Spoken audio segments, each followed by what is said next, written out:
தாவேகாவோட துணை பொதுச் செயலாளர் நிர்மல்குமார் சமீபத்தில் ஒரு பேட்டி கொடுத்தார். இந்த பேட்டியில் பாஜகவோட கூட்டணி இல்லைன்னு ஓப்பனாக சொல்லிட்டார் இல்லையா? இதை விஜய் சொல்லட்டும். நிர்மல்குமார் யார் இதை சொல்றது? துணை பொதுச் செயலாளர் இருக்கட்டும். எப்பயுமே முக்கியமான இஷ்யூஸை வந்து பெரியவங்க சொல்லணும், சின்னவங்க சொல்லக்கூடாது. அவர் ஏடிஎம்கே உடன் பேசி கொண்டிருக்கிறார் என்பது உண்மை. அப்படி இருக்கும்போது நம்ம ஃபைனல் வேர்டாக எடுத்துக்க முடியாது. நெருக்கடி அதிகங்க. ஒரே நேரத்தில் டிஎம்கேவையும் பிஜேபியும் அவரால் ஃபேஸ் பண்ண முடியாது. ஏன்னா இவர் நிறைய ஓட்டை உடைப்பார். 15%ன்றதுலாம் பெரிய பர்சன்டேஜ். குறிப்பாக கொங்கு மண்டலத்துலலாம் பெரிய அளவில் ஒரு ஓட்டை உடைக்கிறாருன்றாங்க. அந்த மாதிரி உடையும் பொழுது போத் பிஜேபி டிஎம்கே ரெண்டு பேரும் மறைமுகமாக கை கோத்துருவாங்க அவரை காலி பண்ண. ரெண்டு பேரும் வேணாங்க. ரெண்டு பேரும் தமிழ்நாட்டை சூறையாடி இருக்காங்க. அதனால் எங்களுக்கு தேவையில்லைன்னு சொல்லக்கூடிய ஒரு செட் ஆஃப் ஓட்ஸ் இருக்குது. அந்த ஓட்ஸை வந்து அவர் அப்படியே எடுக்கலாம். அந்த ஓட்ஸ் வந்து இந்த தேர்தல் வரைக்கும் நாம் தமிழருக்கு போயிட்டு இருந்தது. அது வந்து இப்போ விஜய்க்கு வந்துருமா? கண்டிப்பாக. அதிமுக பாஜக கூட்டணி இல்லைன்னா விஜய் தலைமையில் ஏதாவது ஒரு கூட்டணி அமைக்க முடியும் நினைக்கிறீங்களா? தேமுதிக பாமக இல்லை, அது வந்து மக்கள் நல கூட்டணி மாதிரி ஆகிடும். அதுக்கு ஓட்டை உடைக்கலாமே ஜெயிக்க முடியாது. அதிமுக கூட்டணியை தவிர ஒன்று அவர் தனியாக நிற்கணும். இல்லைன்னா வந்து நான் மறுபடியும் சொல்கிறேன் சிவா, 4 முனை போட்டி வந்ததுன்னா கண்டிப்பாக இப்போதைக்கு இட் லுக்ஸ் 4 கார்னர் ஃபைட்டு தான். திமுக அலையன்ஸ் ஏடிஎம்கே விஜய் அண்டு சீமான் தான். இந்த பாமக தேமுதிகலாம் பிஜேபிக்கு போயிடுவாங்க ஆட்டோமேட்டிக்காக. ஏன்னா டிஎம்கேல இடம் கிடையாது. 4 கார்னர் ஃபைட்டில் அட்வான்டேஜ் டிஎம்கேக்கு தான். பட் மெஜாரிட்டி வராது. 118 சீட் கண்டிப்பாக திமுக தனிப்பட்ட முறையில் வராது. பட் த ஃபர்ஸ்ட் டைம்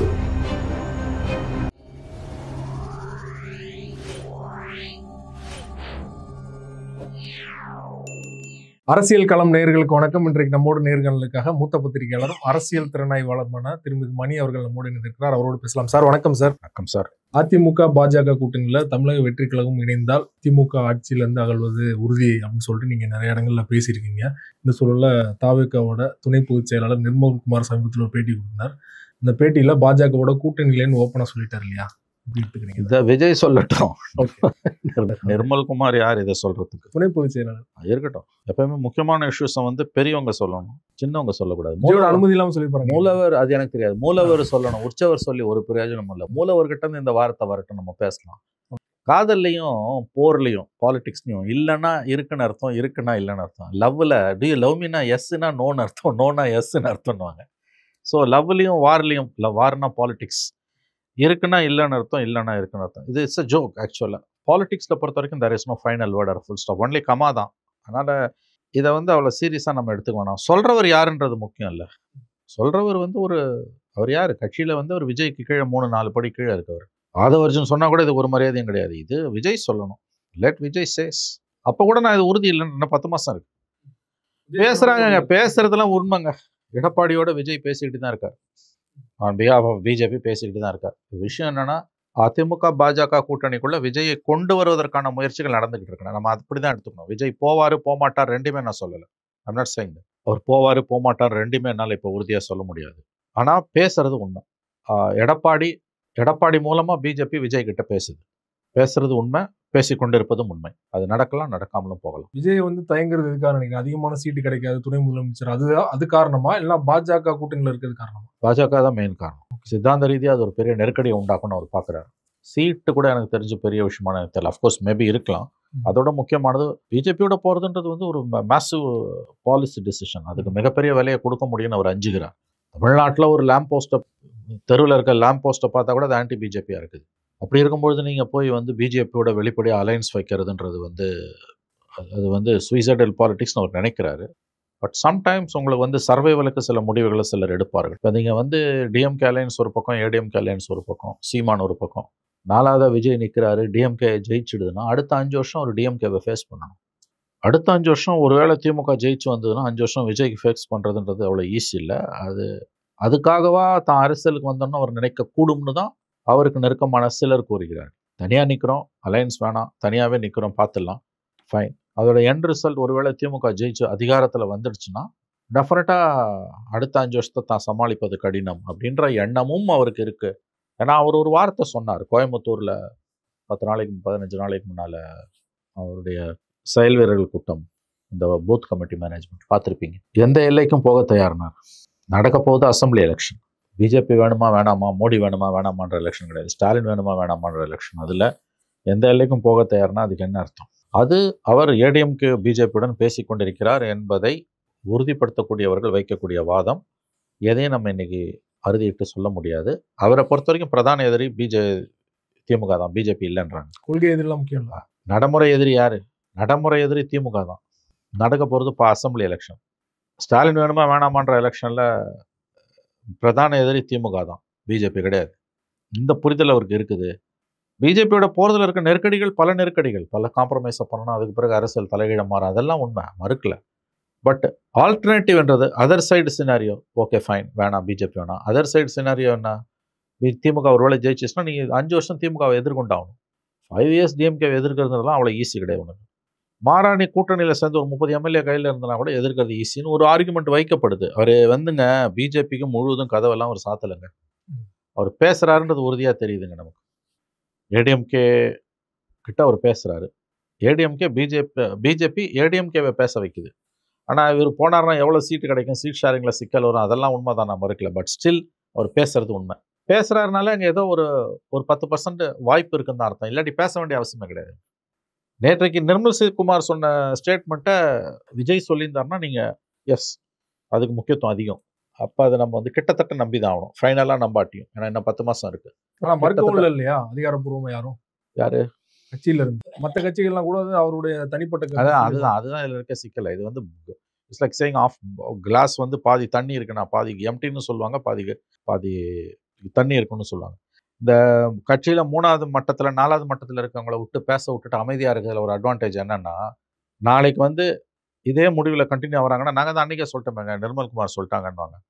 முடிவை மாற்றுறாங்கன்னு என்ன சொல்லுவாங்க? ஏன்னாங்க அது அவர் தனிப்பட்ட கருத்துங்க, தலைவர் சொன்னாராங்கன்றோம். இதுதான் லோ லெவல் லீடர்ஸை வச்சு பேச வைக்கிறதுக்கு அட்வான்டேஜ். நாளைக்கு எப்படி வேணால் புரட்டிக்கலாம். அவர் ஏடிஎம்கே உடன் பேசி கொண்டிருக்கிறார் என்பது உண்மை. அப்படி இருக்கும்போது நம்ம ஃபைனல் வேர்டாக எடுத்துக்க முடியாது. இது நெருக்கடி அதிகங்க. ஒரே நேரத்தில் டிஎம்கேவையும் பிஜேபியும் அவரால் ஃபேஸ் பண்ண முடியாது. ஏன்னா இவர் நிறைய ஓட்டை உடைப்பார். 15%ன்றதுலாம் பெரிய பர்சன்டேஜ். குறிப்பாக கொங்கு மண்டலத்துலலாம் பெரிய அளவில் ஒரு ஓட்டை உடைக்கிறாருன்றாங்க. அந்த மாதிரி உடையும் பொழுது போத் பிஜேபி டிஎம்கே 2 பேரும் மறைமுகமாக கை கோத்துருவாங்க அவரை காலி பண்ணுறதுக்கு. அப்போ அது படுதோல்லியை நீ சந்திச்சுன்னா அதுக்கு 5 வருஷம் பொறுத்து நீங்கள் எப்படி அரசியலை நடத்துவீங்கன்றது தான் மெயின். அதனால எதையுமே நம்ம இன்னைக்கு ரூல் அவுட் பண்ண முடியாதுன்ற மண்டலத்தில் அதிகமாக டேமேஜ்னா அது அதிமுக தானே பாதிக்கும். எக்ஸாக்ட்லி. கொங்கு மண்டலத்தை பொறுத்த வரைக்கும் அது அதிமுகவை பாதிக்குது. திமுகவும் ஓரளவு பாதிப்பு இருக்குது. ஆன்டி இன்கம்பன்சி எல்லாம் இருக்குது. உங்களுக்கு விஜய் ஃபேக்டர் எல்லாரையுமே force them to have fingers கிராஸ்டுன்னுவாங்க ஆங்கிலத்தில். எல்லாருமே ஒரு பதட்டத்தில் ஆழ்த்திருக்கிறது உண்மை. அவர் ஜெயிக்க மாட்டார், ஆனால் கணிசமாக ஓட்டை உடைக்கிறார். 2 பேர் ஓட்டையும் உடைக்கிறார். 2 பேரும் கவலைப்படுறாங்க. அது அதிமுக மட்டும் இல்லை, திமுகவும் கவலைப்படுது. நாளைக்கு அவர் தனியாக நிற்கிறாருன்னா 2 பேருக்கும் அந்த அச்சம் அதிகமாகும். ஏன்னா தமிழ்நாட்டில் நிரந்தரமாக திமுக அதிமுக வேணான்னு சொல்கிற ஒரு ஓட் பேங்க் இருக்குது. 2 பேரும் வேணாம், எங்களுக்கு 2 பேரும் தமிழ்நாட்டை சூறையாடி இருக்காங்க, அதனால் எங்களுக்கு தேவையில்லைன்னு சொல்லக்கூடிய ஒரு செட் ஆஃப் ஓட்ஸ் இருக்குது. அந்த ஓட்ஸை அவர் அப்படியே எடுக்கலாம். இப்போ அந்த ஓட்ஸ் இந்த தேர்தல் வரைக்கும் நாம் தமிழருக்கு போயிட்டு இருந்தது, அது இப்போ விஜய்க்கு வந்துருமா? கண்டிப்பாக. ஓரளவுக்கு நாம் தமிழருக்கு சேதாரம் ஏற்பட்டது உண்மை. அது எவ்வளோ என்னென்னலாம் சொல்ல முடியாது. ஓரளவுக்கு சேதாரம் விஜய் ஃபேக்டரால் நாம் தமிழருக்கு மட்டுமல்ல, விசிகாக ஏற்பட்டிருக்கு, பாமக ஏற்பட்டிருக்கு, அதிமுக ஏற்பட்டிருக்கு, திமுக ஏற்பட்டிருக்கு. எல்லாருக்குமே விஜய் ஃபேக்டரால் ஒரு சேதாரம் ஏற்பட்டிருக்கு. அவர் வெறும் 15% வாங்கினா கூட அது மோசமான ரிசல்ட். இந்த sense Tamil Nadu for the first time, நான் கடந்த சில நாட்களாக சொல்கிறது தான் இங்கேயும் சொல்கிறேன், ஃபார் த ஃபர்ஸ்ட் டைம் தமிழ்நாட்டில் அங்கே அசம்பிளி வரப்போகுது விஜய் ஃபேக்டரால். அப்படி தான் எனக்கு தோணுது. அவர் இந்த மாதிரி அலையன்ஸை பற்றியெல்லாம் தேர்ட் ரேங்க் லீடர்ஸ் பேசுறது, 3ஆம் கட்ட தலைவர்கள் பேசுறதுக்கு எந்த அர்த்தமும் கிடையாது. நாளைக்கு அதை எப்படி வேணால் அவங்க புரட்டிக்கலாம். விஜய் சொன்னாலே அது கமா தான். அப்புறம் நிர்மல்குமார் சொன்னால் அது என்ன உங்களுக்கு மரியாதை? இப்போ நீங்கள் சொல்கிற மாதிரி நம்ம பேசிகிட்டு இருக்க இந்த நேரம் வரைக்கும் பாஜக அதிமுக மூலமாக விஜய்க்கு ஒரு தூண்டில் போட்டுட்டு இருக்காங்க சொல்கிறீங்க இல்லையா? ஆனால் 2 நாளைக்கு முன்னாடி கரெக்டாக 14ஆம் தேதி தாவேகா சார்பாக ஒரு அறிக்கை வருது வக்ஃபுக்கு எதிராக. இந்த டைமில் ஏன் வக்ஃபுக்கு எதிராக ஒரு அறிக்கை வர வேண்டிய? பிஜேபிக்கு எதிராக இருக்குன்னு காமிச்சிக்கிறாங்களாம். அங்கே கூட்டணி பேச்சுவார்த்தை பிடிக்கலன்னு தானே அதில் நெருடல் வந்திருக்கலாங்க. அது ஒன்றை மட்டும் வச்சு எடை போட முடியாதுண்ணா. ஏடிஎம் கூட தான் வக்ஃபு ஏற்றுது. போய் தம்பிதுரை பார்லிமெண்ட்டில் ஏற்று தான் ஓட்டு போட்டார். பாமக இன்னும் சுத்தம் அசம்பிளியில் ஆதரிச்சுட்டு பார்லிமெண்ட்டில் பாய்காட் பண்ணி ஓட்டாங்க. வக்ஃபுக்கு திடீர்னு ஸ்டேட்மெண்ட் கொடுத்தது பிஜேபியை சீன்ற வேலை. அதாவது நான் பிஜேபி கிட்ட இல்லைன்றதை ஒரு மாதிரி அவங்க நிரூபிக்க விரும்புகிறாங்க. அது கோர்ட்டில் இருக்குது. இது இன்னும் இப்போ என்ன பேச்சு? ஏற்கனவே அறிக்கை கொடுத்தாச்சு. உங்களுக்கு அபிஷேக் மனு சிங் ஆஜராகிறாரு. அவர் ஏற்கனவே வேறு பெட்டிஷனர்ஸும் அப்பியர் ஆகிறாரு. இது உங்களுடைய பொலிட்டிக்கல் இன்ஃப்ளூயன்ஸை நீங்கள் காமிச்சிக்கிறதுக்கு பண்ணுறீங்க, தப்பு இல்லை, அது உங்கள் உரிமை. அது வந்து ஆனால் இந்த டைமிங் ஆஃப் த ஸ்டேட்மெண்ட் இருக்குல்ல, நான் அவங்க சுப்ரீம் கோர்ட்டுக்கு போனது தப்புன்னு சொல்ல, அது கரெக்டாக தான் அவங்க உரிமை. பட் வக்ஃபை பற்றின இப்போ இந்த ஸ்டேட்மெண்ட் அன்வான்ட். ஏற்கனவே தான் சொல்லிட்டீங்களே, இதில் என்ன புதுசாக சொல்லியிருக்காரு நீங்கள் சொல்லுங்கள். அதேதான். அப்புறம் என்ன நீங்கள் புதுசாக என்ன சொல்லிட்ட வக்ஃபில் 20ஆம் தேதி மக்களுக்கு ஆதரவு நிற்கிறோம் ஏற்கனவே அது ஏற்கனவே சொல்லிட்டா. டெய்லியா சொல்லுவேன், டெய்லி நெஞ்ச கீழ்ச்சி காமிக்கணுமா? இந்த 20ஆம் தேதி கோர்ட்டில் வரப்போகுது. அது ஜட்ஜி என்ன பண்ண ஏற்கனவே வந்து கவர்மெண்ட்டை நான் நிறுத்தி வைக்கிறேன்னு சொல்லிட்டாங்க. இப்போதைக்கு அதில் ஒன்றும் பிரச்சனை இருக்காது. ஒரு ஸ்டே போட்டான்னு வச்சுக்கோங்க, முடிஞ்சது கதை. 2 வீக்ஸ் அல்ல 4 வீக்ஸ் டைம் போட்டாங்கன்னா எல்லாமே காலி ஆகிடும் உங்களுக்கு வந்து. இப்போ இந்த பேச்சுவார்த்தை விஜய்க்கு ஏதோ ஒரு வகையில் வந்து அழுத்தம் கொடுத்தனால தான் முதல்ல வந்து அறிக்கை, அதுக்கப்புறம் நிர்மல்குமாரோட இந்த ஸ்டேட்மெண்ட்டு. ஸோ வந்து அதிமுக எப்படி வந்து வழி கொண்டு வர வச்சாங்களோ அந்த பாணியை பின்பற்றுறாங்களா? பேச்சுவார்த்தை பாஜக முயற்சி பண்றாங்க. இல்ல, பாஜக விஜயை நிர்பந்திக்குமான்றது எனக்கு தெரியல. அவர் நிர்பந்திக்க ஆளாக மாட்டார். ஆனா அவர் ஏடிஎம்கே விட உறவு கொள்ள விருப்பமா இருக்கார் சார். அவருக்கு வந்து ப்ராக்டிக்கலா ஒரு விஷயம் தெரியுது சார், மெயின் எனிமி திமுக, பிஜேபி கிடையாது. அவருக்கு சித்தாந்த கொள்கை எதிரி பிஜேபி, அரசியல் எதிரி திமுக. ரெண்டுமே அபத்தமான ஸ்டேட்மெண்ட்டுங்க. கொள்கை எதிரி தான் உன் அரசியல் எதிரியாக இருக்க முடியும், உன் அரசியல் எதிரி தான் உன் கொள்கை எதிரியா இருக்க முடியும். கொள்கைன்னு ஏதாவது ஒன்று இருந்ததுன்னா உனக்கு அந்த கொள்கை எதிரி தான் உன் அரசியல் எதிரி. இது ரெண்டையும் நீ பிரித்து பார்க்கறதே அபத்தம். அந்த ஸ்டேட்மெண்ட்டே அபத்தமான ஸ்டேட்மெண்ட்டு. கொள்கை எதிரி பிஜேபி, அரசியல் எதிரி திமுகன்னு முட்டாள்தனமான வாதம் இது. உன் கொள்கை எதிரி தான் உன் அரசியல் எதிரி, உன் அரசியல் எதிரி தான் உன் கொள்கை எதிரி. ஏன்னா ஒவ்வொரு அரசியல் பின்னாலையும் ஒரு கொள்கை இருக்குது. திமுகவையும் பிஜேபியும் ஒரே தட்டில் வச்சது அவர் பண்ண தப்பு. திமுகவை விட பிஜேபி ஆபத்தானது, எந்த சந்தேகமும் இல்லை. திமுகவை விட பல மடங்கு ஆபத்தானது பிஜேபி. ஏன்னா இது அடிப்படையில் ஒரு மதவாத கட்சி. திமுக ஊழல் கட்சிங்க, பிஜேபி மதவாத கட்சி. மதவாதம் தான் ஆபத்தானது, எனக்கு மாற்று கருத்துக்கு இடம் இல்லை. ஆனால் ஊழல் பண்ணிட்டு நீ மதவாதத்தை எதிர்க்கும்போது நம்ம விமர்சிக்கிறோம். ரெண்டு பேரையும் ஒரே தட்டில் வச்சு நீ பார்க்க முடியாதுன்றான். எனக்கு பிஜேபி கொள்கை சித்தாந்த எதிரி, உன் கொள்கை அரசியல் எதிரி முட்டாள்தனமானது. உன் சித்தாந்த எதிரி தான் உன் அரசியல் எதிரி, உன் அரசியல் எதிரி தான் உன் சித்தாந்த எதிரி. முதல்ல இதை நீ புரிஞ்சுக்கணும். இங்கேயே நீங்கள் மக்களை போட்டு நீங்கள் குழப்பறீங்க. ஆகவே அவரோட ஆப்ஷன்ஸ் வந்து வெரி லிமிட்டட் தாங்க. அவர் பெரிதும் எதிர்பார்த்தது ஏடிஎம்கே அலையன்ஸ் வரும், பிஜேபி விட்டுட்டு வருவாங்க, நம்ம ஜெயிக்கலாம்னு நினைச்சாரு. அது உண்மையும் கூட. அவன் பிஜேபியோட அவங்க ஏடிஎம்கே போனோன்னு இவருடைய ஆப்ஷன்ஸ் ரொம்ப ஷ்ரிங்க் ஆயிடுச்சு. உடனே ஒரு ஏடிஎம்கேவோட போய் ஜோதியில் ஐக்கியமாகி 30 சீட்டு நின்னா கூட ஜெயிச்சிருவாரு. அவருக்கு ஒரு ஹியூஜ் இன்ஃப்ளூயன்ஸ் இருக்குன்றதை நான் ஒத்துக்கலாம். அது வெறும் சினிமா கவர்ச்சி மட்டுமல்ல, அதை தாண்டி இருக்குது. அப்படி இல்லை அவர் ஜெயிக்கலாம், மற்றவர்களையும் ஜெயிக்க வைக்குமா அப்படிங்கிற ஒரு கேள்வி இருக்கு. ஒரு இம்பாக்ட் ஏற்படுத்தலாம். நீங்கள் இதை எப்படி புரிஞ்சுக்கணும்? ஜெயிக்கிறதுன்றதை வந்து அவர் உடைக்கிற ஓட்டால யாருக்கு லாபம்? அவர் எல்லார் ஓட்டையும் உடைக்கிறார். அதனால தான் நான் சொன்னது, கடந்த காலங்களோட நிகழ்வு வச்சு பார்க்கும்போது இப்படி எல்லார் ஓட்டையும் உடைக்கும் போது ஹங் அசம்பிளி தான் ஃபார் த ஃபர்ஸ்ட் டைம் வரப்போகுது. அதை நோக்கி தான் தமிழ்நாடு கவர்மெண்ட், தமிழ்நாடு அரசியல் இன்னைக்கு நகருது. இவர் இன்னும் அதிகாரப்பூர்வமாக அவர் களத்துக்கு வரல. அவர் என்ன பண்ண போறாருன்னு நமக்கு தெரியல. மாநிலம் முழுவதும் மக்களை சந்திக்க போறாருலாம் சொல்றாங்க. இப்போ வரைக்கும் அவர் சினிமாக்காரராக தானே இருந்து கொண்டிருக்கிறார். அதுதான் இதில் இருக்கக்கூடிய சிக்கலை. பட் விஜய் ஃபேக்டர் எல்லா கட்சிகளையும், குறிப்பாக திமுக அண்ணா திமுகவை ரேட்டில் பண்ணியிருக்கு, நடுங்க வைத்திருக்கிறது என்பது மட்டும் உண்மை. அதிமுக பாஜக கூட்டணி இல்லைன்னா விஜய் தலைமையில் ஏதாவது ஒரு கூட்டணி அமைக்க முடியும் நினைக்கிறீங்களா? தேமுதிக பாமக இல்லை, அது வந்து மக்கள் நல கூட்டணி மாதிரி ஆகிடும். அதுக்கு ஓட்டை உடைக்கலாமே விட ஜெயிக்க முடியாது. அதிமுக கூட்டணியை தவிர ஒன்று அவர் தனியாக நிற்கணும், இல்லைனா வந்து இந்த மாதிரி வந்து குட்டி குட்டி கட்சிகளை சேர்க்கணும். குட்டி குட்டி கட்சிகளை சேர்க்கறத விட தனியாக நிற்கிறதே நல்லது. ஏன்னா அவர் உடைக்கிற அந்த 14% ஓட்டு வரைக்கும் கூட போகலாம். நீங்கள் அது மிகப்பெரிய பாதிப்பை டென்ட்டாக தான் ஏற்படுது. யாருக்கு? திமுக கூட்டணிக்கு. விஜயை பார்த்து திமுக உண்மையிலேயே ஒரு கடுமையான கவலையும் நடுக்கமும் இருப்பது உண்மை. இல்லாட்டி அவங்க ப்ராக்சிஸை விட்டு, அண்ணா அறிவாலயம் அல்சேஷனை விட்டுலாம் இவ்வளோ தூரம் பிரச்சனை பண்ண மாட்டாங்க, இவ்வளோ தூரம் சத்தத்தை எழுப்ப மாட்டாங்க. அவர் வரட்டும். அடுத்த மாதத்துலேருந்து அவருக்கு அந்த சினிமா, அந்த படம் ஜனநாயகன் இந்த மாதம் முடிஞ்சிடுது ஷூட்டிங் தான். ஜூன்லேருந்து ஆக்டிவ் முடிஞ்சிடுச்சு. ஜூன்லேருந்து ஆக்டிவ் பாலிடிக்ஸ்க்கு வந்துருவாருன்றாங்க. வரட்டுங்க, களத்துக்கு வந்தால் பதில் சொல்லலாம். சமீபத்தில் மும்பையில் இருக்க ஒரு தனியார் நிறுவனம் பார்த்தீங்கன்னா ஒரு சர்வே வெளியிட்டாங்க. இந்த திமுக அதிமுகவோட வந்து விஜய் அதிகமான இடங்கள்ல வெற்றி பெறுவார். அது ரொம்ப தவறானது. சீட்டெல்லாம் அவங்க ப்ரொஸ்கிரைப் பண்ணுறது ரொம்ப முட்டாள்தனமானது. 95லேருந்து 105 சீட் வரைக்கும்ன்றாங்க. அப்படின்னா 30% ஓட்டை வந்து கிட்டத்தட்ட ஒரு 95 தொகுதியில் வாங்கணும். அதுக்கெல்லாம் வாய்ப்பே கிடையாது. சர்வே பார்த்து விஜய் ஷாக்கா இருப்பார் இல்லையா? இருக்கலாம், விஜய் கூட ஷாக்கா இருக்கலாம்.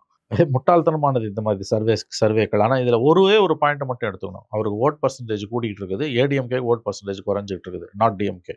விஜய்க்கு ஓட் பர்சன்டேஜ் கூட்டிகிட்டு இருக்குது, ஏடிஎம்கேக்கு ஓட் பர்சன்டேஜ் குறைஞ்சிட்டு இருக்குது. அதோட கிரக்ஸ் ஆஃப் தி சர்வே அதுதான். என்னோட ஹஞ்ச், நான் மறுபடியும் சொல்கிறேன் சிவா, 4 முனை போட்டி வந்ததுன்னா கண்டிப்பாக இப்போதைக்கு இட் லுக்ஸ் 4 கார்னர் ஃபைட்டு தான். திமுக அலையன்ஸ், ஏடிஎம்கே, விஜய் அண்டு சீமான் தான். இந்த பாமக தேமுதிகலாம் பிஜேபிக்கு போயிடுவாங்க ஆட்டோமேட்டிக்காக. ஏன்னா டிஎம்கேல இடம் கிடையாது. 4 கார்னர் ஃபைட்டில் அட்வான்டேஜ் டிஎம்கேக்கு தான். பட் மெஜாரிட்டி வராது. 118 சீட் கண்டிப்பாக திமுக தனிப்பட்ட முறையில் வராது. For the first time assembly election Tamil Nadu 26 hung அசம்பிளியாக வரப்போகுது. அப்படி தான் நான் இதை பார்க்குறேன். அன்லெஸ் விஜய் பிஜேபி ஏடிஎம்கே போனார்னா ஸ்வீப், ஆட்சி மாற்றம் உறுதி தமிழகத்தில் என்று தான் நான் கருதுகிறேன். அந்த முடிவை அவர் எடுப்பாருன்னு எனக்கு தெரியல. இந்த சர்வே வந்து வெளியிட்டவங்களோட நோக்கம் என்னவா இருக்குன்னு நினைக்கிறீங்க? விஜய் தரப்புல எல்லா plan என்ன? சர்வேகளும் அதாவதுங்க, நான் 2 விஷயம் சொல்றேங்க. அது ஒரு அற்புதமான ஒரு சயின்ஸ். அது செஃபாலஜின்றது மக்கள் மனங்களை கருத்து கணிக்கக்கூடியது. மினிமம் சாம்பிள்ஸ் இருந்தாலே போதும், பெரிய அளவுலாம் தேவையில்லை. துரதிருஷ்டவசமாக என்ன ஆகி போச்சு, கடந்த பல ஆண்டுகளாகவே வந்து அதை பெரும்பாலான கட்சிகள் தங்களுடைய சுயநலத்துக்காக காசை போட்டு அதை டைவெர்ட் பண்ணக்கூடிய காரியத்தை, அது எக்ஸிட் போல்லாம் 2024 360 சீட்டு மோடி போகும்னு சொல்லி ஷேர் மார்க்கெட் எங்கேயோ போய் அப்புறம் டவுன் ஆச்சு. உங்களுக்கு 30 பார்ட்ஸ் வாங்கினதோட 60 சீட்டு குறைஞ்சாங்க. 240 வாங்க. ஆமாம், 240 தான் வாங்கினாங்க. அதனால் எல்லா காலத்துலேயும் சர்வே எடுக்கிறவனுக்கு ஒரு நோக்கம் இருந்திருக்கு. ஒரு காலத்தில் அது ஒழுங்காக இருந்தது. பிரணாய் ராயெல்லாம் இருக்கும்போது வந்து ரொம்ப பிரமாதமாக இருந்தது. அது ஒரு சயின்ஸ் அது. பட் துரதிருஷ்டவசமாக இன்றைக்கி பெரும்பாலான மீடியா ஹவுசஸ், ஏஜென்சிஸ் அதை காசு வாங்கிக்கிட்டு இவனுக்கு சாதகமாகவோ அவனுக்கு சாதகமாக போட்டு கெடுத்துட்டாங்க. அதான் அதில் இருக்க விஷயம். பட் ஒரிஜினலாக உண்மையாக அதை எடுத்தால் அதில் நிறைய ஃபேக்ட்ஸ் வந்து நமக்கு தெளிவில் வரும். அதனால தான் உண்மையான இந்த செஃபாலஜிஸ்ட்னு சொல்லக்கூடியவங்க வந்து சீட்ஸ் கொடுக்க மாட்டாங்க, பர்சன்டேஜ் தான் கொடுப்பாங்க. ப்ராப்ளமே எங்கே வருதுன்னா, பர்சன்டேஜை சீட்டாக கன்வெர்ட் பண்ணும்போது தான் வருது. 30% மேலே நீ வாங்கினீனா தான் உன்னால் ஒரு சீட்டு கூட ஜெயிக்க முடியும். 2014 வந்து தேமுதிக 2 சீட் அடிக்கும்லாம் கொடுத்தானுங்க சைபர் ஆட்சி கட்சியில். அந்த மாதிரி தான் இது வந்து.